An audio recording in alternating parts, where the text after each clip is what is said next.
이 전쟁엔 이상한 점이 하나 있었습니다. 싸운 나라는 둘인데 전장을 지배한 건 제3의 힘처럼 보였다는 점입니다. 캄보디아는 무너졌고 태국은 환호했습니다. 그런데 그 환호의 이유는 병력도 숫자도 아니었습니다. 단 한 발, 전쟁의 흐름을 통째로 바꿔버린 보이지 않는 손.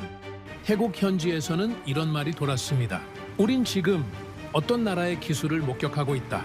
지금부터 전 세계 전장의 판도를 송두리째 바꿔버린 한국산 무기의 충격적인 실체, 바로 시작합니다. 구독과 좋아요로 대한민국을 응원해주세요. 새벽 4시 32분 경보음이 사무실을 깼습니다. 태국 전선 긴급 브리핑이었죠. 화면 속 지도 위로 붉은 점 하나가 깜빡였습니다. 72km. 저는 숫자를 다시 확인했습니다. 3번. 그러나 바뀌지 않았습니다. 미사일이 아닌 유도폭탄이 그 거리를 날았다는 겁니까? 불가능합니다. 아니, 불가능해야 합니다. 그런데 그들은 해냈습니다. 한국제 무기로. 저는 리처드 콜먼입니다. 미 공군 전략 분석국에서 23년을 복무했죠. 걸프전, 이라크전의 모든 폭격 데이터를 분석했습니다. 지금은 국제방산 컨설턴트로 일하고 있습니다. 제가 30년 동안 본 무기가 수천 종입니다. 그런 제가 이 숫자 앞에서 멈췄습니다. 72km. 이건 단순한 기록 경신이 아니었습니다. 커피를 한 모금 마셨습니다. 식어 있었죠. 화면을 다시 봤습니다. 태국 공군이 캄보디아 불법 군사기지를 타격했다는 보도였습니다.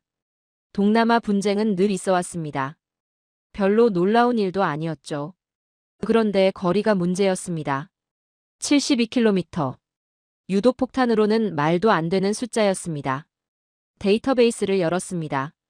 미국 AGM-65 매버릭, 사거리 최대 27km. 프랑스 스칼프, 최대 50km. 그나마 순항미사일급이죠. 유도폭탄은 다릅니다. 엔진이 없으니까요. 중력과 날개만으로 날아갑니다. 물리적 한계가 명확합니다. 40km를 넘으면 기적이죠. 그런데 72km라니. 이게 어떻게 가능합니까? 처음엔 오보라고 생각했습니다. 아니, 오보여야 했습니다. 그런데 태국 국방부가 공식 발표를 했습니다. 좌표 로그까지 공개했죠. 위도, 경도. 저는 직접 계산했습니다. 투하 지점에서 타격 지점까지. 정확히 72.3km였습니다. 오차가 없었습니다. 손가락이 떨렸습니다. 뭔가 잘못됐다는 생각이 들었죠. 계산 오류, 좌표 조작, 아니면 실제론 미사일을 쓴 건 아닐까요? 보고서를 다시 열었습니다. 무기 분류란을 봤습니다. 거기 명확히 적혀 있었죠. GPS 유도 활공폭탄. 폭탄이었습니다. 미사일이 아니었습니다. 그리고 그 아래 한 줄이 제 시선을 붙잡았습니다. KGGB. 한국제? 저는 웃음이 나올 뻔했습니다. 한국이 유도폭탄을 만든다는 건 알고 있었죠. 그런데 72km? 농담입니까? 그 나라는 방산 후발주자입니다. 기술을 수입해서 조립하는 수준이죠. 정밀 유도 무기는 미국, 프랑스, 이스라엘의 영역입니다. 한국이 끼어들 자리가 없었습니다. 적어도 제가 아는 한은 그랬습니다. 하지만 숫자는 거짓말을 안 합니다. 시뮬레이션 프로그램을 켰습니다. 제가 늘 쓰는 군용 분석 툴이었죠. 투하 고도 1만 미터, 속도 마하 0.8, 투하각 38도. 보고서에서 풍속을 확인했습니다. 북동풍. 모든 변수를 하나씩 입력했습니다. 기압, 온도, 습도까지. 빠뜨린 게 없는지 3번 확인했습니다. 그리고 엔터를 눌렀습니다. 결과가 나왔습니다. 예상 비행거리 41.2km. 명중 확률 12%. 72km는커녕 절반도 안 됩니다. 뭔가 틀렸습니다. 제가 변수를 잘못 넣었을까요? 다시 입력했습니다. 더 신중하게. 같은 결과가 나왔습니다. 세 번째 시도도 마찬가지였습니다. 모든 공식이 정상인데 결과만 비정상입니다. 저는 의자에 등을 기댔습니다. 창밖이 밝아오고 있었죠. 뭔가 근본적으로 틀렸습니다. 제 계산이 틀렸거나 아니면 제가 모르는 기술이 있거나 둘 중 하나였습니다. 그리고 저는 제 계산을 믿었습니다. 30년 동안 한 번도 틀린 적이 없었으니까요. 그렇다면 대체 저들은 어떻게 한 겁니까? 그때 이메일 알림이 떴습니다. 태국 국방부 담당자였습니다. 제목은 간단했죠. 드론 영상 첨부. 저는 파일을 클릭했습니다. 용량이 큰 파일이었습니다. 다운로드가 느리게 진행됐습니다. 50%, 70%, 100%. 화면이 로딩됐습니다. 검은 화면에 십자선이 그어져 있었습니다. 타임스탬프가 왼쪽 상단에 떠 있었죠. 영상이 시작됐습니다. 고도 3000m 상공에서 촬영한 영상이었습니다. 화면 중앙에 건물 하나가 보였습니다. 캄보디아 불법 군사기지였죠. 벙커형 구조물이었습니다. 주변에 나무들이 빽빽했습니다. 위장이 잘 돼 있었습니다. 공중에서 보지 않으면 찾기 어려운 구조였죠. 그리고 화면 왼쪽 위에서 작은 점 하나가 나타났습니다. 처음엔 새인 줄 알았습니다. 그런데 아니었습니다. 빠르게 내려오고 있었죠. 폭탄이었습니다. 궤적이 선명하게 보였습니다. 완만한 곡선이었습니다. 중력을 따르면서도 뭔가 의도가 느껴지는 곡선이었습니다. 마치 살아있는 것처럼 움직였습니다. 저는 숨을 멈췄습니다. 폭탄이 건물에 닿았습니다. 정확히 중심이었습니다. 순간 화면이 하얗게 번졌습니다. 폭발이었습니다. 연기가 순식간에 피어올랐습니다. 카메라가 흔들렸습니다. 충격파였죠. 그러나 곧 안정됐습니다. 드론이 고도를 유지했습니다. 연기가 천천히 거쳤습니다. 건물은 사라져 있었습니다. 정확히 중앙이 무너져 있었습니다. 주변 나무들은 그대로였죠. 멀쩡했습니다. 오직 건물만 사라졌습니다. 타격 반경이 10m 이내였습니다. 정밀했습니다. 너무나 정밀했습니다. 저는 영상을 멈췄습니다. 다시 돌렸습니다. 폭탄이 떨어지는 순간을 프레임 단위로 봤습니다. 0.1초씩 멈춰가며 궤적을 분석했습니다. 초반 20초는 거의 직선에 가까웠습니다. 그러다 중반부터 미세하게 휘기 시작했습니다. 바람을 계산한 궤적이었습니다. 실시간으로 조정하고 있었던 겁니다. 마지막 10초는 거의 수직이었습니다. 정확히 건물 중심을 향했습니다.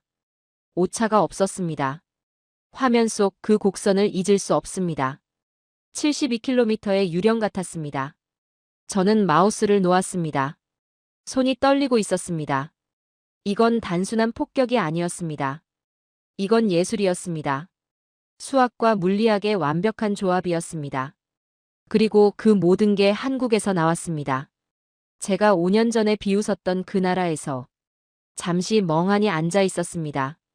그러다 문득 기억이 떠올랐습니다. 5년 전이었습니다. 서울에서 열린 국제방산 전시회였죠. 저는 미국 방산업체 컨설턴트 자격으로 참석했습니다. 한국관을 지나가다가 KGGB 모형을 봤습니다. 회색 페인트 칠이 된 작은 모형이었죠. 별로 인상적이지 않았습니다. 설명을 듣긴 했습니다. GPS와 INS 복합 유도 시스템, 활공거리 70km급, 오차 범위 10m 이내. 담당자가 자신있게 말했습니다. 그때 저는 속으로 코웃음을 쳤습니다. 70km? 시험장에서나 가능하지. 실전은 다르다고. 옆에 있던 동료가 물었습니다. 한국 기술 어때 보여? 저는 고개를 저으며 대답했습니다. 값싸고 단순하지. 실전에선 쓸모없을 거야. 아시아산 무기가 다 그렇잖아. 그때 한국 담당자가 제 말을 들었는지 모르겠습니다. 아마 들었을 겁니다. 거리가 가까웠으니까요. 그는 아무 말도 안 했습니다. 그냥 조용히 미소만 지었습니다. 그때 그 미소가 지금 떠오릅니다. 그건 화가 아니었습니다. 그건 자신감이었습니다. 조용하지만 확고한 자신감이었습니다.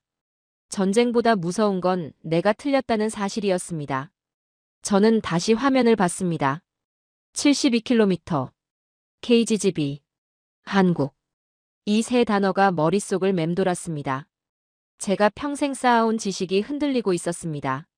서방의 기술이 최고라는 믿음이 균열을 일으키고 있었습니다. 아니, 이미 균열은 시작됐습니다. 그리고 그 균열은 점점 커지고 있었습니다. 그날 이후 저는 다시 한국이라는 이름을 검색했습니다. 아니, 검색하지 않을 수 없었습니다. 한국. 저는 이 단어를 검색창에 입력했습니다. 그리고 멈췄습니다. 뭘 찾아야 할까요? 한국의 방산기술? 유도무기 개발 역사? 아니면 제가 놓친 뭔가가 있을까요? 손가락이 키보드 위에서 머뭇거렸습니다. 그러다 입력했습니다. KGGB 재원. 검색 결과가 쏟아졌습니다. 대부분 홍보 자료였죠. 화려한 사진들, 과장된 문구들. 저는 그런 걸 믿지 않습니다. 숫자를 믿습니다.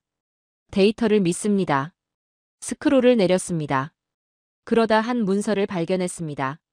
한국국방과학연구소 기술보고서였습니다. 영문판이었죠. 파일을 열었습니다. 200페이지가 넘는 기술 문서였습니다. 서론을 건너뛰었습니다. 본론으로 갔습니다. 3장, 비행역학 분석. 여기였습니다. 활공각도 38도, 순항속도 마하 0.9, 위성항법과 관성항법 복합유도 실시간 궤적 보정. 숫자들이 눈에 들어왔습니다. 저는 다시 시뮬레이터를 켰습니다. 이번엔 다르게 접근했습니다. 단순한 활공폭탄이 아니라 지능형 유도 시스템으로 가정했습니다. 변수를 새로 입력했습니다. 위성 좌표 업데이트 주기 0.5초, 관성항법 자이로, 정밀도 0.01도, 실시간 바람 보정 알고리즘 적용. 엔터를 눌렀습니다. 화면이 계산을 시작했습니다. 5초, 10초, 15초.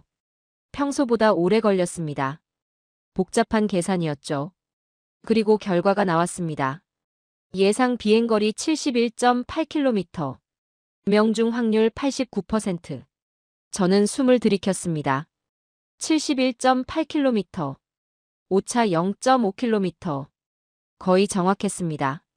명중 확률 89%. 실전에서 이 정도면 거의 확실한 겁니다. 기계는 거짓말을 안 합니다. 제가 변수를 제대로 넣었다면 이건 가능한 수치였습니다. 그렇다면 한국은 정말로 이 기술을 가지고 있었던 겁니까? 저는 보고서를 다시 봤습니다. 페이지를 넘겼습니다. 4장, 유도 시스템 구조. 다이어그램이 나왔습니다. 위성 수신기, 관성항법 장치, 기압고도계, 제어핀 구동부. 모든 게 연결돼 있었습니다. 실시간으로 데이터를 주고받는 구조였죠. 폭탄이 아니라 하나의 비행체였습니다. 그 궤적은 중력의 법칙조차 존중했습니다. 아니, 존중한 게 아니었습니다. 이용한 겁니다. 중력을 거스르는 게 아니라 중력과 함께 춤을 춘 겁니다. 바람을 막는 게 아니라 바람을 계산한 겁니다. 이건 폭탄이 아니었습니다. 이건 수학이었습니다. 저는 의자에서 일어났습니다. 창가로 갔습니다. 바깥은 완전히 밝았습니다. 아침 7시였습니다. 3시간 동안 화면만 봤던 겁니다. 목이 뻐근했죠. 그런데 멈출 수가 없었습니다. 누가 이걸 설계했습니까? 저는 다시 자리로 돌아왔습니다. 검색을 계속했습니다. 한국국방과학연구소. 자료가 나왔습니다. 1970년 설립. 50년이 넘는 역사였습니다. 생각보다 오래됐죠. 프로젝트 목록을 봤습니다. K9 자주포, 천마 방공미사일, 현궁 대전차 미사일. 익숙한 이름들이었습니다. 그런데 제대로 본 적은 없었습니다. 그저 아시아산 무기 정도로만 생각했죠. 가격이 싼 대신 성능은 그저 그런. 그게 제 판단이었습니다. 그런데 지금 보니 달랐습니다.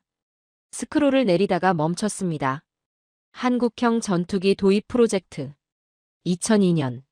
한국이 미국에서 독수리 전투기를 도입하면서 기술 이전을 받았던 사업이었습니다. 저도 이 프로젝트를 알고 있었습니다. 당시 미국 방산업계에서 일했으니까요. 기억이 떠올랐습니다. 한국 측이 요구한 조건들. 레이더 기술, 항전 장비 기술, 정밀 유도무기 통합 기술. 미국은 일부만 넘겼습니다. 핵심 기술은 블랙박스로 남겨뒀죠. 한국은 불만이었을 겁니다. 그런데 받아들였습니다. 그때 저는 생각했습니다. 그들은 결국 우리 기술에 의존할 수밖에 없다고. 그런데 지금 보니 그게 아니었습니다. 그들은 받을 수 있는 것만 받았습니다. 그리고 나머지는 스스로 만들었습니다. 독수리 전투기가 2005년에 인도됐습니다. KGGB 개발은 2010년에 시작됐습니다. 5년. 그들은 5년 만에 자체 기술로 정밀 유도폭탄을 만들었습니다. 그들은 이미 준비하고 있었습니다. 초음속 훈련기 프로젝트도 받습니다. 한국과 미국의 합작이었죠. 2006년 첫 비행. 이것도 기억났습니다. 당시 업계에서는 미국이 설계하고 한국이 조립한 것 정도로 평가했습니다. 그런데 자료를 보니 달랐습니다. 한국이 설계한 부분이 생각보다 많았습니다. 특히 비행 제어 시스템. 그게 KGGB의 핵심 기술과 연결돼 있었습니다. 한국은 이미 전쟁의 언어를 새로 쓰고 있었습니다. 저는 다시 시뮬레이터로 돌아왔습니다. 이번엔 궤적을 시각화했습니다. 입체 모델로 그렸습니다. 투하 지점에서 시작해서 목표 지점까지 72km의 곡선이 화면에 그려졌습니다. 아름다웠습니다. 완만하게 시작해서 중간에 미세하게 흔들리고 마지막엔 날카롭게 꺾였습니다. 마치 새가 먹이를 향해 급강하하는 것 같았죠. 자연스러웠습니다. 인위적이지 않았습니다. 물리법칙을 거스르지 않으면서도 의도를 관철시켰습니다. 수학이 이렇게 아름다울 수 있습니까? 저는 처음으로 기술이 무서울 수 있다는 걸 느꼈습니다. 무서움. 그렇습니다. 무서웠습니다. 경외심이 아니었습니다. 진짜 공포였습니다. 왜 무서웠을까요? 72km가 무서웠던 게 아닙니다. 그 뒤에 숨은 철학이 무서웠습니다. 한국은 단순히 멀리 쏘는 무기를 만든 게 아니었습니다. 정확히 쏘는 무기를 만들었습니다. 정밀함. 그게 핵심이었습니다. 저는 국제무기거래 데이터베이스를 열었습니다. 지난 10년간 한국의 방산 수출 통계를 봤습니다. 그래프가 나왔습니다. 2013년까지는 거의 평평했습니다. 그러다 2014년부터 상승하기 시작했습니다. 2018년 급등했습니다. 2022년에는 수직 상승이었습니다. 폴란드, 호주, 이집트, 필리핀, 루마니아. 나라 이름들이 나열돼 있었습니다. 자주포, 전차, 경공격기, 방공미사일. 그리고 최근 목록에 KGGB가 추가돼 있었습니다. 태국 2023년 계약. 이건 우연이 아니었습니다. 72km를 넘은 건 폭탄이 아니라 신념이었습니다. 저는 화면을 끄지 못했습니다. 계속 봤습니다. 데이터를 봤습니다. 그래프를 봤습니다. 숫자를 봤습니다. 그리고 하나의 그림이 그려졌습니다. 한국이라는 나라가 지난 20년 동안 무엇을 해왔는지. 조용히 그러나 확실하게. 그들은 기술을 샀습니다. 배웠습니다. 그리고 넘어섰습니다. 만약 이 기술이 대량으로 실전 배치된다면 어떻게 될까요?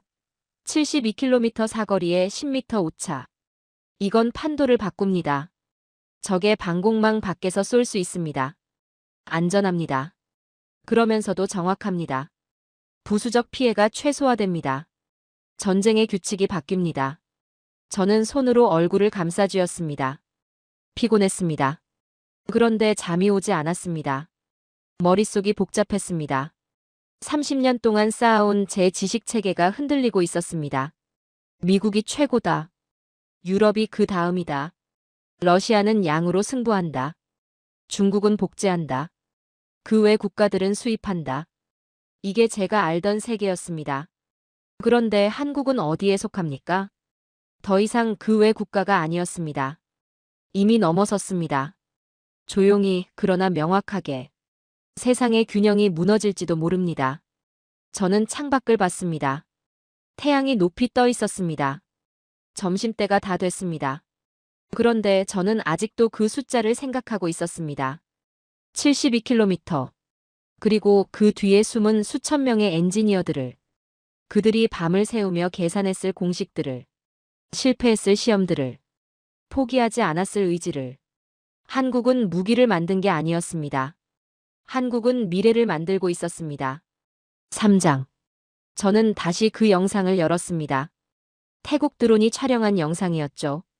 이미 10번도 넘게 본 영상이었습니다. 그런데 또 보고 싶었습니다. 뭔가 놓친 게 있을 것 같았습니다. 아니, 놓친 게 분명히 있었습니다. 재생 버튼을 눌렀습니다. 영상이 시작됐습니다. 검은 화면, 십자선, 타임스탬프. 익숙한 장면이었죠. 그런데 이번엔 다르게 봤습니다. 프레임 단위로 멈춰가며 봤습니다. 0.1초씩. 천천히. 폭탄이 화면 왼쪽 위에 나타났습니다. 점 하나였습니다. 그리고 궤적이 그려지기 시작했습니다. 처음 5초는 직선이었습니다. 중력을 따라 떨어지는 자연스러운 곡선이었죠. 여기까진 평범했습니다. 그런데 6초째부터 달랐습니다. 폭탄의 궤적이 미세하게 흔들렸습니다. 아주 작은 움직임이었습니다. 육안으로는 거의 안 보일 정도였죠. 그런데 프레임을 멈추고 비교하면 명확했습니다. 궤적이 왼쪽으로 0.3도 틀어졌습니다. 바람 때문이었습니다.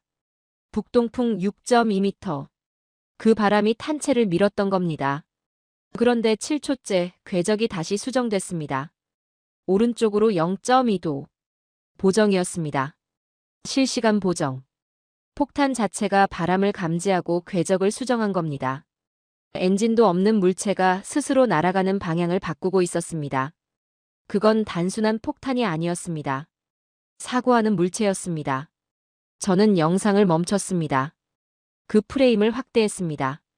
폭탄의 뒷부분이 보였습니다. 제어핀이 미세하게 움직이고 있었습니다. 각도는 2도 정도였을까요? 작은 움직임이었습니다. 그런데 그 작은 움직임이 72km를 날아가는 탄체의 운명을 바꾸고 있었습니다. 아름다웠습니다. 무기라는 단어가 어울리지 않을 정도로 아름다웠습니다. 저는 계속 프레임을 넘겼습니다. 8초, 9초, 10초. 매 순간마다 궤적이 미세하게 조정됐습니다. 왼쪽으로, 오른쪽으로, 위로, 아래로. 마치 살아있는 새가 기류를 타고 날아가는 것 같았습니다. 그렇습니다. 그건 새였습니다. 금속으로 만든 새였습니다. 15초째 폭탄이 급강하를 시작했습니다. 각도가 70도까지 꺾였습니다. 거의 수직이었죠. 속도가 빨라졌습니다. 중력이 가속했습니다. 그런데도 궤적은 흔들리지 않았습니다. 정확히 목표를 향했습니다. 17초. 폭탄이 건물에 닿았습니다. 정확히 중심이었습니다. 저는 그 순간을 10번도 넘게 돌려봤습니다.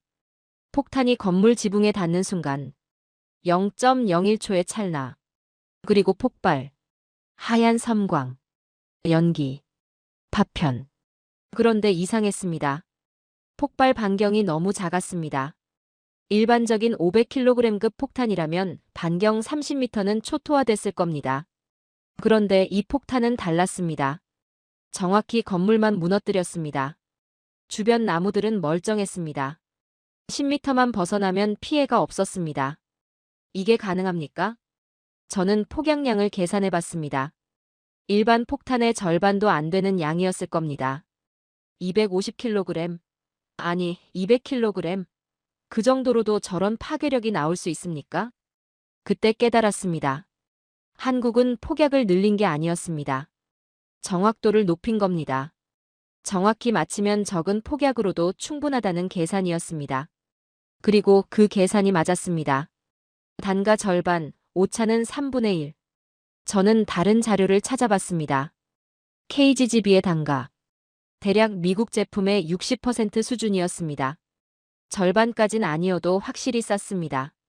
그런데 성능은 어땠을까요? 오차 범위를 비교했습니다. 미국 제품은 평균 30m, KGGB는 10m. 정확히 3분의 1이었습니다. 단순히 싸고 강한 게 아니었습니다. 이건 철학이 깃든 정밀함이었습니다. 전쟁을 효율로 보는 게 아니라 책임으로 보는 설계. 그게 느껴졌습니다. 저는 검색을 계속했습니다. 한국 무기 개발자 인터뷰를 찾았습니다. 몇 년 전 기사였죠. 한 엔지니어가 말했습니다. 한 발의 의미는 생명입니다. 우리가 쏘는 건 폭탄이 아니라 선택입니다. 누구를 살리고 누구를 보호할 것인가의 선택이죠. 그 문장을 읽는 순간 저는 멈췄습니다. 한 발의 의미는 생명. 저는 30년 동안 무기를 봤습니다. 수천 종의 무기를 분석했습니다. 미사일, 폭탄, 총, 포. 그 모든 걸 숫자로 봤습니다. 사거리, 파괴력, 명중률, 가격. 효율성으로 판단했습니다. 얼마나 멀리 쏘는가. 얼마나 많이 파괴하는가. 얼마나 저렴한가. 그런데 한 번도 생각하지 않았습니다. 한 발이 어떤 의미를 갖는지. 정확한 타격은 불필요한 희생을 줄인다. 그 문장이 머릿속을 맴돌았습니다. 저는 과거를 떠올렸습니다. 2004년이었습니다. 이라크 팔루자 전투. 저는 폭격 데이터를 분석하는 팀에 있었습니다. 우리는 목표물을 파괴했습니다. 효율적으로. 빠르게. 그런데 부수적 피해가 컸습니다. 민간인 사상자가 나왔습니다. 건물이 무너졌습니다. 거리가 초토화됐습니다. 당시 지휘관이 말했습니다. 전쟁이란 원래 그런 거야. 깨끗한 전쟁은 없어. 저는 그 말을 믿었습니다. 30년 동안. 그런데 지금 이 영상을 보니 달랐습니다. 깨끗한 전쟁은 가능했습니다. 정밀함이 있다면, 철학이 있다면, 책임이 있다면, 그들은 정확히 때렸고 단 한 명도 불필요하게 죽지 않았습니다. 저는 영상을 다시 재생했습니다. 이번엔 소리에 집중했습니다. 폭발음이 들렸습니다. 크지 않았습니다. 둔탁한 소리였죠. 그리고 정적이 왔습니다. 긴 정적이었습니다. 5초쯤 됐을까요? 그 정적이 이상하게 느껴졌습니다. 왜 조용할까요? 그때 깨달았습니다. 2차 폭발이 없었던 겁니다. 일반적인 폭격이라면 건물이 무너지면서 가스관이 터지거나 탄약고가 폭발합니다. 연쇄 폭발이 일어나죠. 그런데 이 영상엔 그게 없었습니다. 단 한 번의 폭발. 그리고 끝. 정확히 그곳만 파괴됐기 때문이었습니다. 폭발음보다 긴 정적. 그 정적 속에서 뭔가 들렸습니다. 선언이었습니다. 우리는 이만큼만 파괴한다. 이 이상도 이 이하도 아니다. 그런 선언. 그건 소리가 아니라 선언이었습니다. 저는 의자에 기대 앉았습니다. 천장을 봤습니다. 형광등 불빛이 눈부셨습니다. 저는 처음으로 무기가 아름다울 수 있다고 생각했습니다. 파괴를 위한 도구가 윤리를 담을 수 있다고 생각했습니다. 정밀은 그들에게 기술이 아니라 양심이었습니다. 저는 그날 전쟁의 철학을 다시 배웠습니다. 노트북 화면을 내렸습니다. 보고서를 열었습니다. 빈 페이지였죠. 커서가 깜빡였습니다. 저는 타이핑을 시작했습니다. 제목을 먼저 썼습니다. 정밀의 철학. 그리고 첫 문장을 썼습니다. 이건 한국의 기술이 아니다. 한국의 철학이다. 손이 멈추지 않았습니다. 문장이 흘러나왔습니다. 제가 본 것, 느낀 것, 깨달은 것. 72km의 궤적이 단순히 거리가 아니라는 것. 10m의 오차가 단순히 정확도가 아니라는 것. 그 뒤에 수천 명의 엔지니어가 있었고 그들이 밤을 새우며 고민했던 질문이 있었다는 것. 어떻게 하면 한 사람도 덜 죽일 수 있을까? 그게 그들의 질문이었습니다. 효율이 아니었습니다. 파괴력이 아니었습니다. 생명이었습니다. 저는 계속 타이핑했습니다. 페이지가 쌓였습니다. 2페이지, 3페이지, 4페이지. 멈출 수가 없었습니다. 30년 동안 쌓였던 생각들이 무너지고 있었습니다. 새로운 생각들이 그 자리를 채우고 있었습니다. 전쟁은 파괴가 아니라 선택이다. 무기는 살상이 아니라 보호다. 강함은 많이 부수는 게 아니라 정확히 맞히는 것이다. 한국이 증명하고 있었습니다. 조용히 그러나 명확하게. 저는 타이핑을 멈췄습니다. 지금까지 쓴 걸 읽어봤습니다. 5페이지였습니다. 제 평생 쓴 보고서 중 가장 짧았습니다. 그런데 가장 무거웠습니다. 이 보고서를 본 사람들이 뭐라고 할까요? 비웃을까요? 아니면 이해할까요? 상관없었습니다. 저는 진실을 썼으니까요. 그 폭탄은 폭발하지 않았습니다. 선언했습니다. 세상을 향해, 전쟁을 향해, 미래를 향해. 저장 버튼을 눌렀습니다. 파일 이름은 정밀의 철학이었습니다. 그리고 노트북을 닫았습니다. 창밖을 봤습니다. 해가 저물고 있었습니다. 하루가 지나고 있었습니다. 그런데 저는 느꼈습니다. 하나의 시대가 지나고 있다는 걸. 폭력의 시대가 저물고 정밀의 시대가 떠오르고 있다는 걸. 그리고 그 시대를 한국이 열고 있었습니다. 3일 뒤 저는 태국 방공사령부로부터 연락을 받았습니다. 긴급 자문 요청이었죠. 화상회의가 잡혔습니다. 태국 시각으로 오후 3시. 제 시각으론 새벽 2시였습니다. 상관없었습니다. 어차피 잠이 오지 않았으니까요. 회의가 시작됐습니다. 화면에 태국군 참모들이 나타났습니다. 표정이 어두웠습니다. 지친 얼굴들이었죠. 한 대령이 말했습니다. 콜먼 박사, 상황이 최악입니다. 전술 지도가 화면에 떴습니다. 태국과 캄보디아 국경지대였습니다. 붉은 점 하나가 깜빡였습니다. 좌표 옆에 숫자가 적혀 있었습니다. 350. 350고지입니다. 대령이 설명을 시작했습니다. 캄보디아 불법 군사기지였습니다. 국경을 침범해서 건설한 요새였죠. 문제는 위치였습니다. 안반 지형 위에 지어졌습니다. 천연 방어막이었습니다. 지하 벙커망까지 구축돼 있었습니다. 지난 2주 동안 12번 폭격했습니다. 결과는 제로입니다. 화면이 바뀌었습니다. 폭격 후 촬영한 영상들이었습니다. 연기가 피어오르고 폭발 자국이 보였습니다. 그런데 건물은 멀쩡했습니다. 약간 그을린 정도였죠. 다음 날이면 복구됐습니다. 일반 폭탄으로는 불가능합니다. 안반이 너무 단단합니다. 저는 지도를 다시 봤습니다. 350고지. 고도가 높지 않았습니다. 그런데 위치가 교묘했습니다. 주변이 정글이었습니다. 지상 접근이 거의 불가능했죠. 공중에서만 공격할 수 있었습니다. 손실은 어느 정도입니까? 대령이 잠시 침묵했습니다. 그러다 대답했습니다. 지난주에만 7명입니다. 부상자는 23명이고요. 보급선은요? 대령의 얼굴이 더 어두워졌습니다. 3일 전부터 끊겼습니다. 저들이 보급로를 장악했습니다. 전방부대가 고립됐습니다. 숫자가 작지 않았습니다. 손실 7명의 보급선까지 끊겼다면 심각했습니다. 시간이 지날수록 상황은 악화될 겁니다. 전방부대는 탄약도 식량도 바닥날 겁니다. 병사들의 사기는요? 바닥입니다. 대령의 목소리가 낮아졌습니다. 저들은 이상한 걸 하고 있습니다. 이상한 것? 화면이 다시 바뀌었습니다.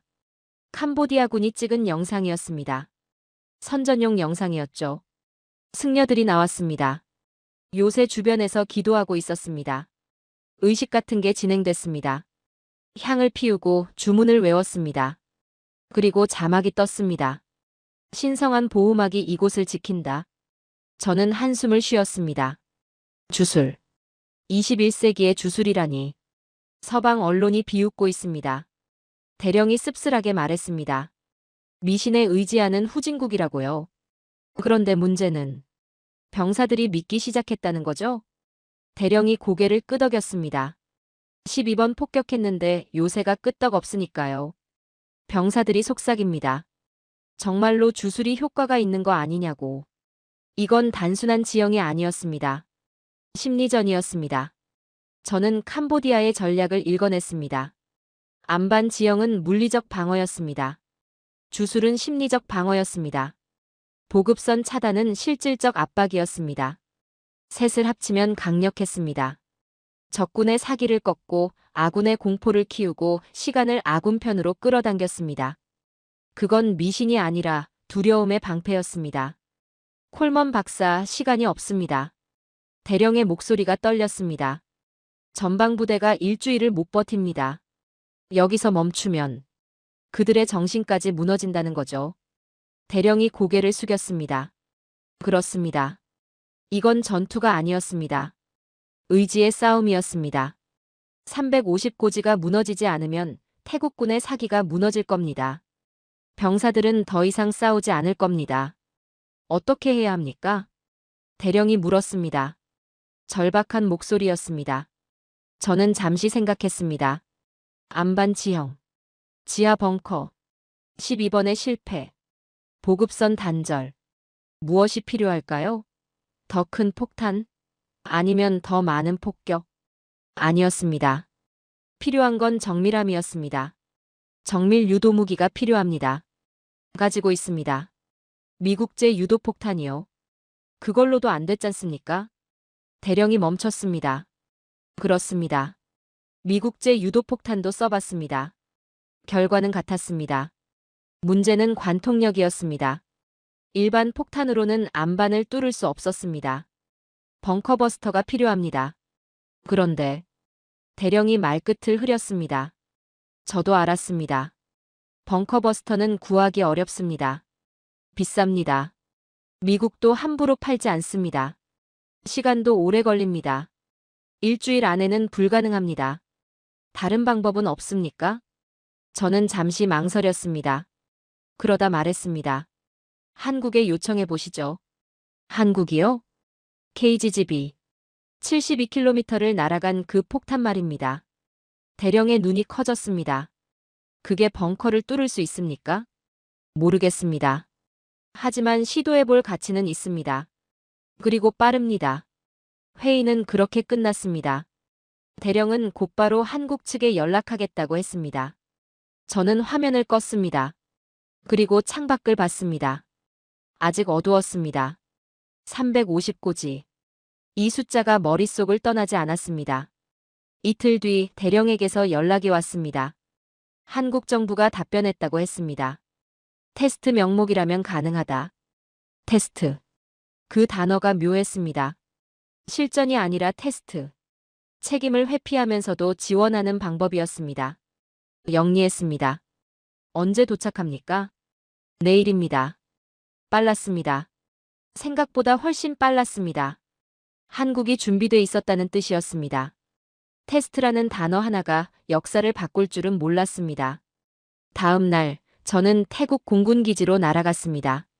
직접 보고 싶었습니다. KGGB를. 그리고 그게 정말로 350고지를 무너뜨릴 수 있는지. 기지에 도착했을 때는 오후였습니다. 활주로에 수송기가 서 있었습니다. 한국 공군 수송기였습니다. 화물칸이 열려 있었습니다. 군인들이 상자를 내리고 있었습니다. 회색 상자였습니다. 크지 않았습니다. 길이 4m, 폭 50cm 정도였을까요? KGGB라고 적혀 있었습니다. 한글과 영문이 함께 적혀 있었죠. 저는 가까이 다가갔습니다. 상자를 만져봤습니다. 차갑고 단단했습니다. 금속이었습니다. 그 안에 72km를 날아갈 폭탄이 들어 있었습니다. 군인 하나가 다가왔습니다. 한국군이었습니다. 젊었습니다. 20대 후반쯤 보였죠. 콜먼 박사님이십니까? 그렇습니다. 저는 기술 지원팀입니다. 궁금하신 게 있으시면 물어보십시오. 이게 벙커를 뚫을 수 있습니까? 군인이 미소 지었습니다. 그걸 내일 확인하실 겁니다. 자신감이었습니다. 조용하지만 확고한 자신감이었습니다. 5년 전 서울에서 봤던 그 미소와 같았습니다. 해가 저물었습니다. 브리핑룸에서 작전 회의가 열렸습니다. 태국군 참모들, 조종사들, 그리고 저. 스크린에 350고지 지도가 떴습니다. 목표 좌표가 표시됐습니다. 내일 새벽 6시 작전 개시. 대령이 발표했습니다. 기상 조건. 불안정합니다. 저기압이 접근 중입니다. 조종사 하나가 물었습니다. 연기해야 하는 거 아닙니까? 시간이 없습니다. 전방부대가 한계입니다. 회의실이 조용해졌습니다. 기상 악화. 그건 위험을 뜻했습니다. 시계가 나빠지면 폭격 정확도가 떨어집니다. 그런데 연기할 수도 없었습니다. 보급이 끊긴 전방부대는 매일 약해지고 있었습니다. 회의가 끝났습니다. 사람들이 나갔습니다. 저는 혼자 남았습니다. 스크린을 봤습니다. 350고지. 붉은 점 하나. 밤 10시쯤 비가 내리기 시작했습니다. 처음엔 가랑비였습니다. 30분 뒤엔 굵어졌습니다. 1시간 뒤엔 폭우가 됐습니다. 억수같이 쏟아졌습니다. 천둥이 쳤습니다. 번개가 하늘을 갈랐습니다. 저는 경납고로 갔습니다. 활주로는 이미 물바다였습니다. 빗물이 발목까지 찼습니다. 경납고 안으로 뛰어들어갔습니다. 옷이 흠뻑 젖었습니다. 전투기들이 줄지어 서 있었습니다. 정비사들이 마지막 점검을 하고 있었습니다. 한 전투기 아래 KGGB가 장착돼 있었습니다. 조명 아래서 반짝였습니다. 빗물이 금속 표면을 타고 흘렀습니다. 폭우가 지붕을 두드렸습니다. 천둥 소리가 경납고를 울렸습니다. 자연이 분노하는 것 같았습니다. 조종사 하나가 옆에 섰습니다. 젊은 중이었습니다. 창밖을 보더니 중얼거렸습니다. 이런 날씨에 날아야 한다니. 저는 대답하지 않았습니다. 할 말이 없었습니다. 박사님, 성공할 수 있을까요? 중위가 물었습니다. 저는 KGGB를 봤습니다. 회색 금속, 4m 길이, 500kg 무게. 그 안에 72km를 날 수 있는 기술이 들어 있었습니다. 성공해야 합니다. 제가 할 수 있는 말은 그것뿐이었습니다.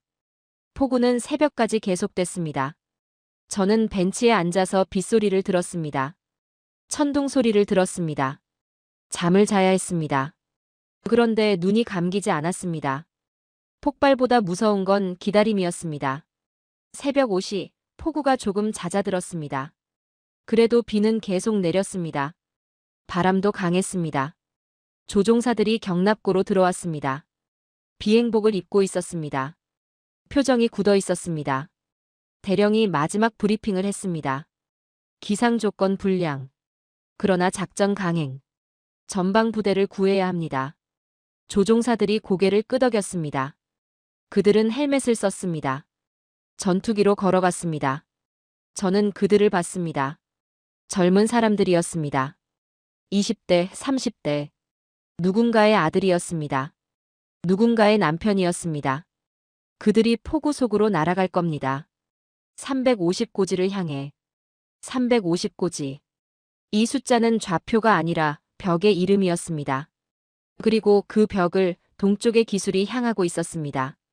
폭우 속에서, 어둠 속에서, 새벽 6시. 엔진 소리가 경납고를 채웠습니다. 낮은 울림이었습니다. 처음엔 작았습니다. 그러다 점점 커졌습니다. 공기가 진동했습니다. 가슴이 울렸습니다. 전투기가 움직이기 시작했습니다. 천천히 조심스럽게 활주로로 나갔습니다. 빗물이 바퀴를 적셨습니다. 검은 아스팔트 위로 물줄기가 흘렀습니다. 저는 관제실로 올라갔습니다. 계단을 올랐습니다. 다리가 무거웠습니다. 유리창 너머로 활주로가 보였습니다. 전투기 2대가 서 있었습니다. 날개 아래에 무언가 매달려 있었습니다. KGGB였습니다. 회색 금속이 빗물에 젖어 반짝였습니다. 조명이 그 표면을 스쳤습니다. 차갑고 단단해 보였습니다. 관제실은 조용했습니다. 기술자들이 모니터 앞에 앉아 있었습니다. 10명쯤 됐을까요? 대령도 있었습니다. 한국기술지원팀도 왔습니다. 3명이었습니다. 젊었습니다. 모두가 화면을 보고 있었습니다. 아무도 말하지 않았습니다. 키보드 소리만 들렸습니다. 딱, 딱, 딱.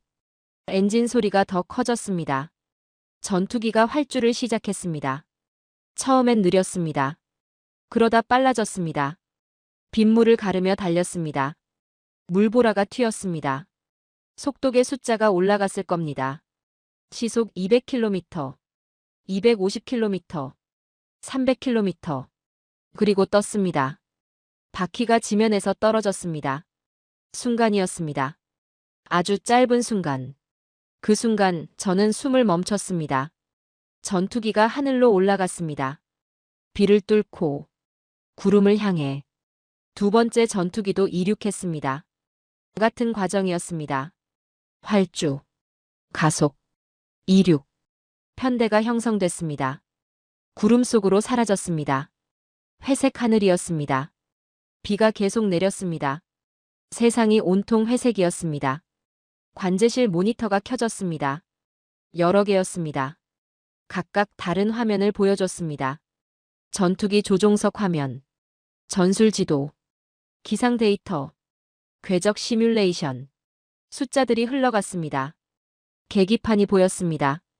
고도계, 속도계, 연료 게이지, 그리고 전방 카메라. 구름뿐이었습니다. 하얀 구름, 회색 구름, 끝없는 구름. 화면 왼쪽 상단에 숫자가 떴습니다. 목표까지 거리 72km. 그 숫자를 보는 순간 제 가슴이 조였습니다. 72km. KGGB의 한계였습니다. 최대 사거리였습니다. 이론상으로는 가능했습니다. 시뮬레이션에서는 성공했습니다. 그런데 실전은 달랐습니다. 바람이 있었습니다. 비가 있었습니다. 구름이 있었습니다. 불확실성이 있었습니다. 그건 비행이 아니라 계산의 흐름이었습니다. 전투기가 상승했습니다. 고독의 숫자가 올라갔습니다. 5,000m. 구름을 뚫었습니다. 7,000m. 공기가 희박해졌을 겁니다. 9,000m. 온도가 떨어졌을 겁니다. 1만 미터. 투하 고도였습니다. 전투기가 수평 비행으로 전환했습니다. 화면이 안정됐습니다. 관제실이 더 조용해졌습니다. 키보드 소리조차 멈췄습니다. 기술자들이 데이터를 확인하고 있었습니다. 풍속, 풍향, 기압, 온도. 모든 변수가 화면에 떴습니다. 풍속 6m. 동풍. 기압 정상. 온도 영하 43도. 습도 85%. 시계 5km. 저는 중앙 모니터를 봤습니다. 전술 지도가 표시돼 있었습니다. 태국과 캄보디아 국경이 보였습니다. 전투기의 위치가 파란 점으로 나타났습니다. 움직이고 있었습니다. 천천히 그러나 꾸준히. 350고지는 붉은 점이었습니다. 고정돼 있었습니다. 거리가 줄어들고 있었습니다. 60km, 58km, 55km. 숫자가 계속 변했습니다. 한국 기술자가 제 옆에 섰습니다. 젊은 사람이었습니다. 20대 후반쯤 보였습니다. 안경을 쓰고 있었습니다. 노트북을 들고 있었습니다. 화면에 궤적 시뮬레이션이 떠 있었습니다. 실시간으로 계산되고 있었습니다. 붉은 선이 미리 그려져 있었습니다. 예상 궤적이었습니다. 투하 지점에서 시작해서 350고지까지. 완만한 곡선이었습니다. 아름다운 곡선이었습니다. 50km, 48km, 45km. 화면 속 전투기가 목표 지점 상공에 도달했습니다. 잠시 정지한 것처럼 보였습니다. 시간이 느려진 것 같았습니다. 그러다 무언가 떨어졌습니다. KGGB였습니다. 전투기 아래에서 분리됐습니다. 천천히. 중력에 이끌려. 클램프가 열렸습니다. 금속이 금속에서 떨어졌습니다. 전투기는 상승했습니다. 급격하게. KGGB는 낙하했습니다. 조용히. 둘이 멀어졌습니다. 점점 더. 엔진이 없었습니다. 추진력이 없었습니다. 로켓이 없었습니다. 중력만 있었습니다. 그리고 날개. 수학. 정밀함. 신념. 침묵 속에서 날개가 폈습니다. 그건 소리가 아니라 의지였습니다. 한국 기술자가 노트북 화면을 확대했습니다. KGGB의 실시간 위치가 나타났습니다. 위성 신호를 받고 있었습니다. 위성 항법 장치가 작동하고 있었습니다. 화면에 붉은 점이 생겼습니다. 움직였습니다. 궤적이 그려지기 시작했습니다. 선이었습니다. 붉은 선이었습니다. 저는 화면을 뚫어지게 봤습니다. 붉은 선이 완만한 곡선을 그렸습니다. 아름다웠습니다. 자연스러웠습니다. 인위적이지 않았습니다. 중력을 따르면서도 방향을 가지고 있었습니다. 의도가 느껴졌습니다. 거리 표시가 줄어들었습니다. 한국 기술자의 화면에서 붉은 선이 미세하게 흔들렸습니다. 왼쪽으로 0.2도 틀어졌습니다. 아주 작은 움직임이었습니다. 바람을 보정하는 거였습니다. 실시간으로. 스스로. 제어핀이 움직였을 겁니다. 각도가 조정됐을 겁니다. 궤적이 수정됐습니다. 이건 단순한 폭격이 아니었습니다. 하나의 언어였습니다. 숨소리조차 들리지 않았습니다. 관제실이 완전히 조용했습니다. 10명이 넘는 사람들이 있었습니다. 그런데 소리가 없었습니다. 모두가 화면만 봤습니다. 저도 봤습니다. 붉은 선을 따라갔습니다. 그 선은 살아있는 것처럼 움직였습니다. 바람을 읽었습니다. 공기를 느꼈습니다. 목표를 향했습니다. 흔들리지 않았습니다. 한 나라의 기술이 한 나라의 운명을 겨누고 있었습니다. 대령이 제 옆에 섰습니다. 언제 왔는지 몰랐습니다. 손이 떨리고 있었습니다. 주먹을 쥐었습니다. 다시 펴졌습니다. 또 쥐었습니다. 저도 떨렸습니다. 손이 차가웠습니다. 30년 동안 수천 번의 폭격 데이터를 봤습니다. 걸프전, 이라크전, 아프간전. 그런데 이렇게 긴장한 적은 없었습니다. 화면 속 붉은 선이 계속 그려졌습니다. 완벽한 곡선이었습니다. 수학이었습니다. 물리학이었습니다. 그리고 신념이었습니다. 한국이라는 나라의 신념이었습니다. 한국 기술자가 노트북을 더 확대했습니다. KGB의 자세가 표시됐습니다. 숫자들이 떠 있었습니다. 각도, 속도, 고도. 제어핀이 움직이고 있었습니다. 미세하게, 정확하게, 목표를 향해 자세를 조정하고 있었습니다. 스스로 판단하고 계산하고 수정하고 있었습니다. 그건 중력을 거스르는 예술이었습니다. 모니터가 확대됐습니다. 350고지가 보였습니다. 회색 건물이었습니다. 안반 위에 지어진 요새였습니다. 주변의 나무들이 빽빽했습니다. 12번의 폭격을 견뎌낸 요새였습니다. 무너지지 않았던 벽이었습니다. 붉은 점 하나가 화면에 나타났습니다. 작았습니다. 그러나 명확했습니다. KGB였습니다. 빠르게 내려오고 있었습니다. 한국 기술자의 화면에 글자가 떴습니다. 녹색이었습니다. 두 글자였습니다. 목표 고정. 완벽함은 때로 공포였습니다. 저는 숨을 참았습니다. 대령도 참았습니다. 모든 사람이 참았습니다. 관제실의 공기가 얼어붙었습니다. 시간이 멈췄습니다. KGB가 급강하였습니다. 속도가 붙었습니다. 각도가 꺾였습니다. 50도, 60도, 70도. 거의 수직이었습니다. 건물을 향했습니다. 정확히 중심을 향했습니다. 흔들림이 없었습니다. 시간이 느려졌습니다. 아니, 멈췄습니다. 모든 게 정지한 것 같았습니다. 제 심장만 미친 듯이 뛰었습니다.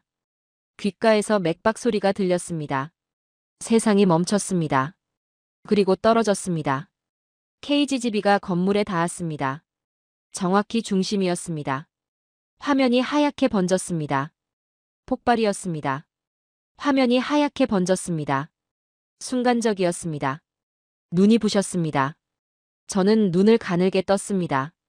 화면을 봤습니다. 아무것도 보이지 않았습니다. 하얀 빛뿐이었습니다. 그러다 빛이 사라졌습니다. 연기가 보이기 시작했습니다. 검은 연기였습니다. 회색 연기였습니다. 하늘로 피어올랐습니다. 빠르게, 격렬하게, 구름처럼 퍼졌습니다. 관제실이 조용했습니다. 아무도 소리를 내지 않았습니다. 모두가 화면을 봤습니다. 저도 봤습니다. 연기를 봤습니다. 계속 올라갔습니다. 100m, 200m. 멈추지 않았습니다. 카메라가 흔들렸습니다. 충격파였습니다. 드론이 밀렸습니다. 한참 뒤에 안정됐습니다. 고도를 유지했습니다. 다시 350고지를 향했습니다. 연기가 천천히 거쳤습니다. 바람이 불었습니다. 비가 연기를 씻어냈습니다. 점점 시야가 확보됐습니다. 건물이 보이기 시작했습니다. 아니, 건물이 있던 자리가 보였습니다. 중앙이 무너져 있었습니다. 완전히. 지붕이 사라졌습니다. 벽이 무너졌습니다. 안반이 드러났습니다. 검게 그을린 안반이었습니다. 균열이 보였습니다. 큰 균열이었습니다. 안반이 갈라져 있었습니다. 저는 그날 산이 무너지는 걸 봤습니다. 카메라가 확대됐습니다. 건물 내부가 보였습니다. 지하 벙커였습니다. 콘크리트 천장이 무너져 있었습니다. 철근이 뒤틀려 있었습니다. 내부가 완전히 붕괴됐습니다. 파편들이 널려 있었습니다. 장비 파편, 무기 파편, 구조물 파편. 12번의 폭격이 뚫지 못한 벙커였습니다. 그런데 지금은 없었습니다. 사라졌습니다. KG집이 한 발이 해냈습니다. 한국 기술자가 노트북을 확인했습니다. 데이터가 업데이트되고 있었습니다. 타격 좌표, 오차 범위, 숫자가 화면에 떴습니다. 9.7m, 오차 9.7m, 목표 지점에서 10m도 벗어나지 않았습니다. 72km를 날아가서 비를 뚫고 바람을 계산하고 10m 안에 명중했습니다. 이건 수학의 정점이었습니다. 인간 기술의 한계였습니다. 제 손이 떨렸습니다. 주먹을 쥐었습니다. 풀었습니다. 다시 쥐었습니다. 멈추지 않았습니다. 떨림이. 30년 동안 수천 번의 데이터를 봤습니다. 냉정하게, 객관적으로. 그런데 지금은 달랐습니다. 손이 떨렸습니다. 가슴이 뛰었습니다. 목이 메었습니다. 이건 기술이 아니라 선언이었습니다. 그때였습니다. 관제실이 폭발했습니다. 함성이었습니다. 태국군들이 소리쳤습니다. 환호했습니다. 서로 껴안았습니다. 뛰어올랐습니다. 책상을 쳤습니다. 30년 된 베테랑 대령이 울었습니다. 젊은 기술자들이 눈물을 흘렸습니다. 저는 가만히 앉아 있었습니다. 움직이지 않았습니다. 화면을 봤습니다. 350고지를 봤습니다. 무너진 벙커를 봤습니다. 사라진 요새를 봤습니다. 승리의 소리보다 더 크게 들린 건 제 심장의 고동이었습니다. 대령이 제 어깨에 손을 얹었습니다. 말했습니다. 감사하다고. 한국에 감사하다고. 콜먼 박사에게 감사하다고. 그의 목소리가 떨렸습니다. 눈이 붉었습니다. 저는 고개를 끄덕였습니다. 말이 나오지 않았습니다. 화면이 바뀌었습니다. 전방 부대 영상이었습니다. 병사들이 환호하고 있었습니다. 총을 하늘로 들어올렸습니다. 함성을 질렀습니다. 서로 껴안았습니다. 한 병사가 무릎을 꿇었습니다. 땅에 이마를 댔습니다. 기도했습니다. 3일 동안 고립됐던 병사들이었습니다. 보급이 끊겼습니다. 탄약이 떨어져 가고 있었습니다. 식량도 바닥났습니다. 절망했을 겁니다. 그런데 지금은 살았습니다. 350고지가 무너졌으니까요. 보급로가 열렸으니까요. 화면 속 한 병사가 태극기를 들었습니다. 흔들었습니다. 바람에 펄럭였습니다. 빨강과 파랑이 선명했습니다. 비에 젖었지만 선명했습니다. 한 나라의 기술이 세상을 울렸습니다. 저는 조용히 이어폰을 벗었습니다. 책상 위에 놓았습니다. 의자에서 일어났습니다. 창가로 갔습니다. 유리창 너머로 활주로가 보였습니다. 비가 그쳤습니다. 구름이 걷히고 있었습니다. 햇빛이 비쳤습니다. 처음 보는 햇빛이었습니다. 관제실 뒤에서 함성이 계속됐습니다. 그런데 저는 조용했습니다. 소리를 내지 않았습니다. 창밖을 봤습니다. 하늘을 봤습니다. 멀리 보이는 산들을 봤습니다. 적은 사라졌습니다. 그런데 저는 기도했습니다. 죽은 사람들을 위해, 캄보디아 병사들을 위해. 그들도 누군가의 아들이었을 겁니다. 누군가의 남편이었을 겁니다. 전쟁이 그들을 그곳에 보냈습니다. 주술이 그들을 속였습니다. 안반이 그들을 가뒀습니다. 그리고 KGB가 그들을 끝냈습니다. 전쟁은 숫자가 아니었습니다. 생명이었습니다. 저는 눈을 감았습니다. 고개를 숙였습니다. 잠시 그렇게 서 있었습니다. 뒤에서 함성이 들렸습니다. 승리의 함성이었습니다. 그런데 제게는 슬프게 들렸습니다. 그건 신화의 종말이었습니다. 주술의 종말이었습니다. 미신의 종말이었습니다. 12번의 폭격을 견뎌낸 요새가 무너졌습니다. 신이 지켜준다던 방어막이 뚫렸습니다. 72km를 날아온 한 발의 폭탄이 모든 걸 끝냈습니다. 과학이 신화를 이겼습니다. 정밀이 미신을 이겼습니다. 수학이 주술을 이겼습니다. 눈을 떴습니다. 다시 화면을 봤습니다. 350고지가 보였습니다. 연기가 거의 사라졌습니다. 무너진 건물만 남았습니다. 검게 그을린 안반만 남았습니다. 침묵만 남았습니다. 전장은 폭발로 끝나지 않았습니다. 그것은 하나의 시대가 저무는 소리였습니다. 폭력의 시대, 물량의 시대, 미신의 시대. 그 시대가 저물고 있었습니다. 그리고 다른 시대가 떠오르고 있었습니다. 정밀의 시대, 과학의 시대, 책임의 시대. 그 시대를 연 나라, 한국. 카메라가 천천히 줌아웃됐습니다. 350고지가 작아졌습니다. 주변 산들이 보였습니다. 정글이 보였습니다. 국경선이 보였습니다. 태국과 캄보디아 사이의 선이 보였습니다. 화면이 서서히 어두워졌습니다. 검은 화면으로 전환됐습니다. 그 위에 글자가 떴습니다. 누가 쓴 건지 몰랐습니다. 아마 한국 기술자였을 겁니다. KGB. 간단한 문장. 그런데 무게가 있었습니다. 역사의 무게였습니다. 저는 그 글자를 봤습니다. 오래. 그리고 중얼거렸습니다. 아무도 듣지 못할 정도로 작은 목소리였습니다. 이건 폭발이 아니었다. 한 박자 멈췄습니다.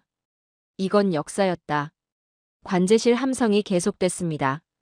뒤에서, 멀리서. 그 소리는 점점 작아졌습니다. 저는 창밖을 봤습니다. 하늘을 봤습니다. 구름이 완전히 걷혔습니다. 파란 하늘이 보였습니다.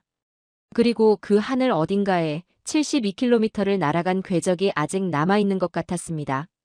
보이지 않지만 느껴졌습니다. 한 나라의 신념이 그은 선이 느껴졌습니다. 전쟁이 끝났습니다.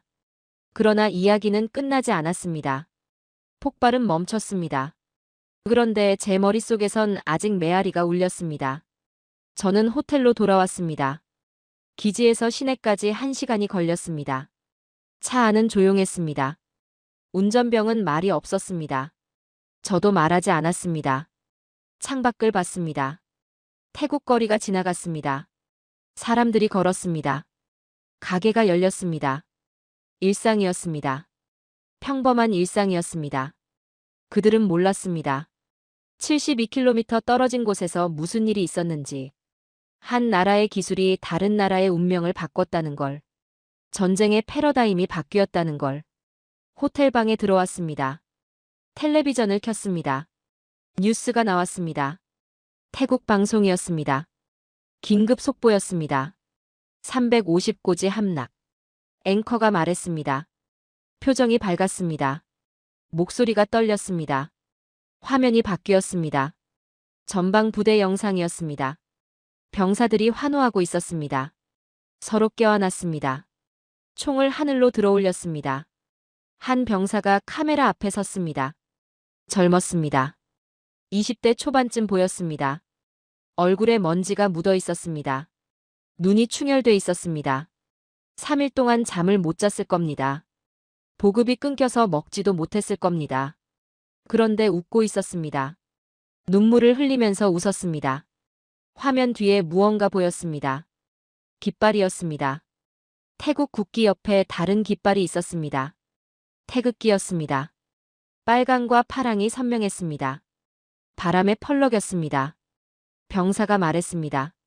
형제의 나라 감사합니다. 그 한마디가 제 가슴을 쳤습니다. 화면이 다시 바뀌었습니다.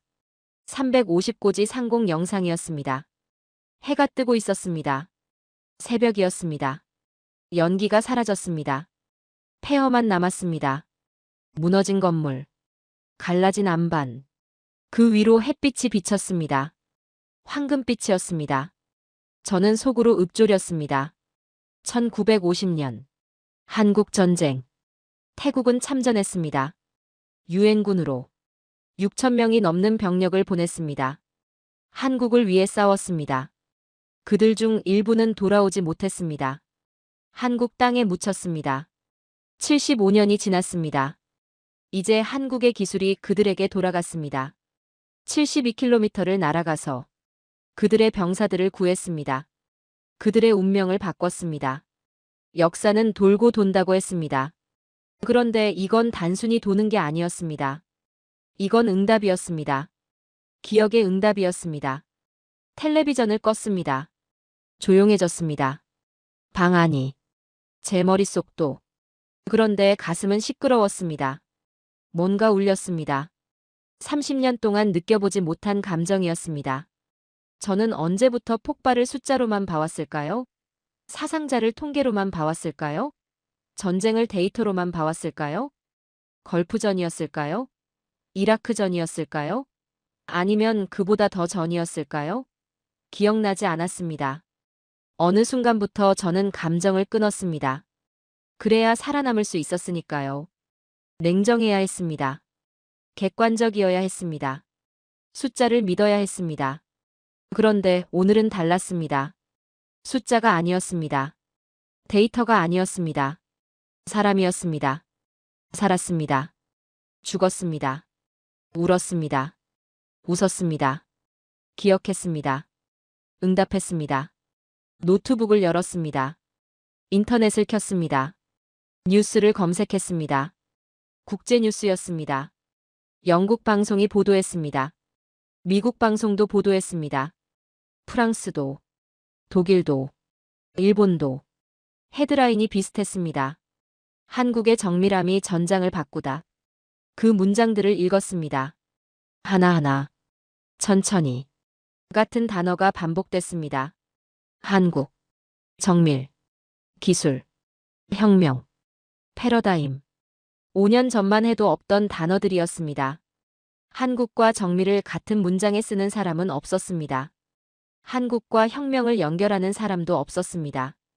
그런데 지금은 달랐습니다. 모든 언론이 말했습니다. 한국이 바꿨다고. 전쟁의 규칙을 바꿨다고. 저는 노트를 꺼냈습니다. 펜을 들었습니다. 쓰기 시작했습니다. 그 이름이 이제는 하나의 신념이 되었다. 손이 멈추지 않았습니다. 문장이 흘러나왔습니다.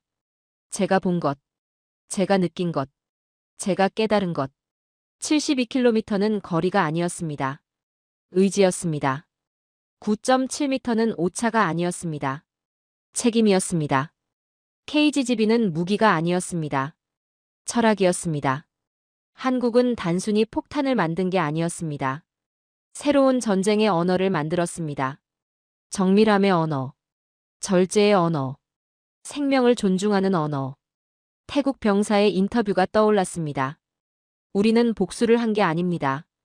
정의를 회복한 겁니다. 복수가 아니라 정의. 파괴가 아니라 회복.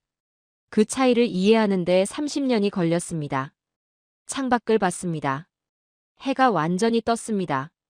방콕 거리가 보였습니다. 차들이 지나갔습니다. 사람들이 걸었습니다. 평범한 하루가 시작되고 있었습니다. 그런데 저는 알았습니다. 이 하루가 평범하지 않다는 걸.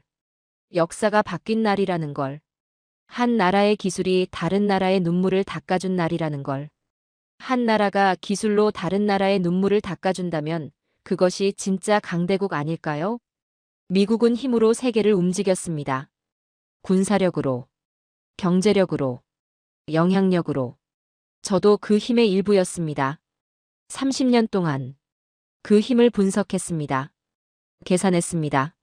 활용했습니다. 그런데 한국은 달랐습니다.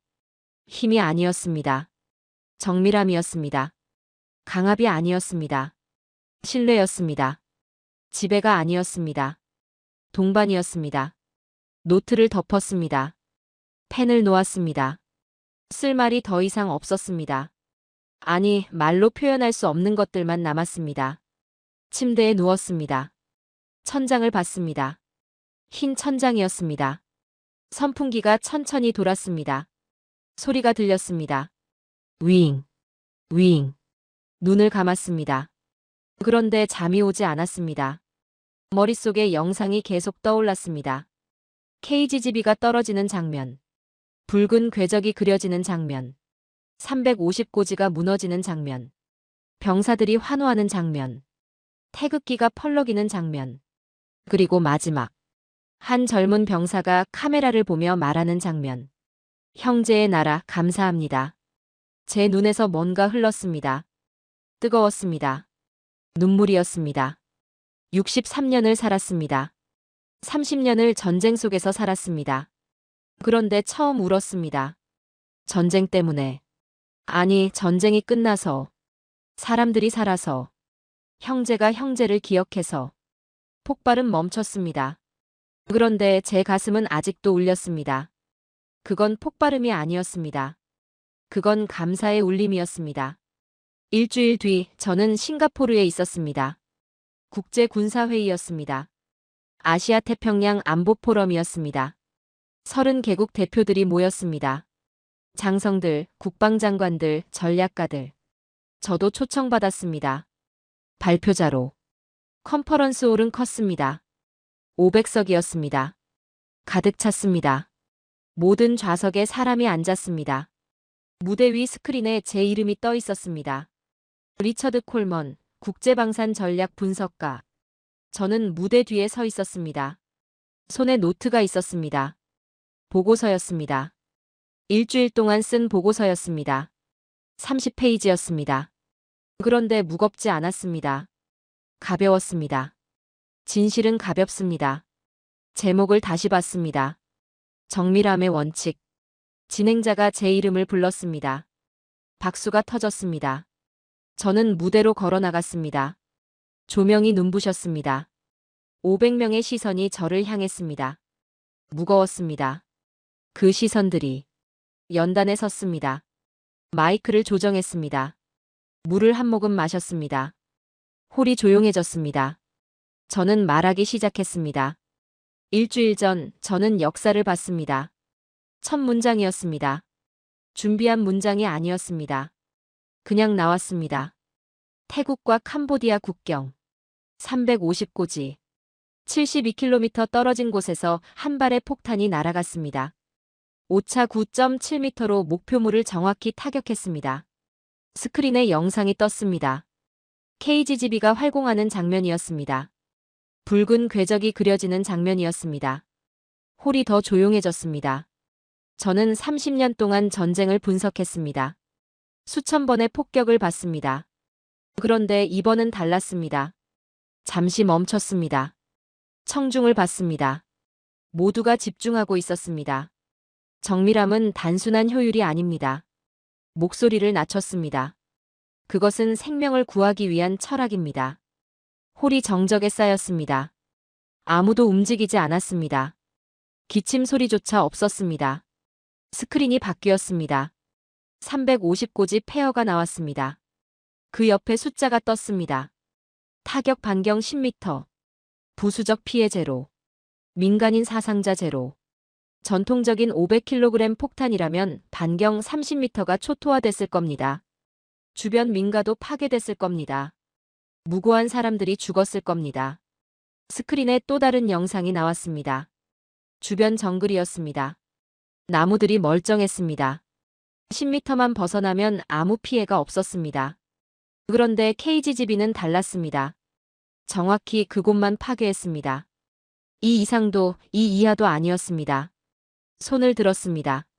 스크린을 가리켰습니다. 이것이 철학입니다. 한국이 선택한 철학입니다. 청중 속에서 누군가 고개를 끄덕였습니다. 앞줄에 앉은 일본 장성이었습니다. 스크린이 다시 바뀌었습니다. 데이터 그래프가 아니었습니다. 한 문장이었습니다. 영어와 한글이 함께 적혀 있었습니다. 힘에는 양심이 있어야 한다. 그 문장이 화면 가득 채웠습니다. 흰 바탕에 검은 글씨였습니다. 단순했습니다. 그러나 강력했습니다. 한국은 무기를 만들지 않았습니다. 목소리를 높였습니다. 한국은 원칙을 만들었습니다. 정밀함의 원칙, 생명 존중의 원칙, 책임의 원칙. 마이크 없이도 들렸을 목소리였습니다. 홀 전체가 조용했으니까요. 이제 전장은 바뀝니다. 스크린에 세계 지도가 떴습니다. 여러 곳에 점이 찍혀 있었습니다. 한국 무기가 수출된 나라들이었습니다. 폴란드, 호주, 필리핀, 태국. 점들이 점점 늘어났습니다. 누가 더 많이 쏘느냐의 경쟁이 아닙니다. 누가 더 정확히, 더 인간적으로 쏘느냐의 시대입니다. 손을 펼쳤습니다. 청중을 향해. 그 길을 가장 먼저 걸어간 나라. 한국입니다. 마지막 문장이었습니다. 준비한 말은 끝났습니다. 그런데 더 할 말이 있었습니다. 준비하지 않은 말이었습니다. 저는 5년 전 한국 기술을 비웃었습니다. 값싸고 단순하다고 생각했습니다. 제가 틀렸습니다. 목소리가 떨렸습니다. 그들은 값싼 게 아니었습니다. 효율적이었습니다. 단순한 게 아니었습니다. 정교했습니다. 그리고 무엇보다 철학이 있었습니다. 잠시 멈췄습니다. 물을 마셨습니다. 손이 떨렸습니다. 우리는 힘을 추구했습니다. 한국은 정밀함을 추구했습니다. 우리는 파괴력을 키웠습니다. 한국은 책임감을 키웠습니다. 우리는 양을 늘렸습니다. 한국은 질을 높였습니다. 스크린이 꺼졌습니다. 무대 조명만 남았습니다. 저만 빗속에 있었습니다. 정밀함은 새로운 정의의 언어입니다. 그 언어를 한국이 쓰고 있습니다. 세상이 배워야 할 언어입니다. 마지막 문장이었습니다. 진짜 마지막이었습니다. 감사합니다. 고개를 숙였습니다. 박수가 터졌습니다. 크게, 길게. 500명이 일어섰습니다. 기립박수였습니다. 저는 놀랐습니다.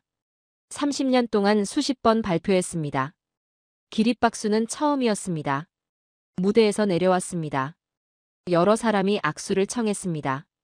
명함을 건넸습니다. 질문을 했습니다. 저는 대답했습니다. 하나하나.